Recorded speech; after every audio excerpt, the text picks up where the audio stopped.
Pada hari ini, dalam tahun 2008, Proton Pesona secara rasmi dilancarkan ke pasaran Brunei oleh Tuan Yang Terutama Datuk Ku Jaafar bin Kushari, Pesuruhjaya Tinggi Malaysia ke Brunei di Brunei.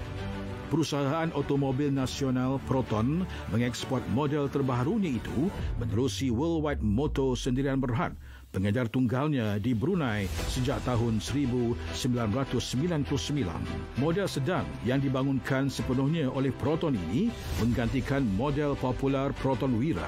Proton Pesona dilengkapi dengan enjin Campro DOHC 16 injak berkapasiti 1600cc yang mampu mencapai kuasa maksimum 82 kW per 6000 RPM.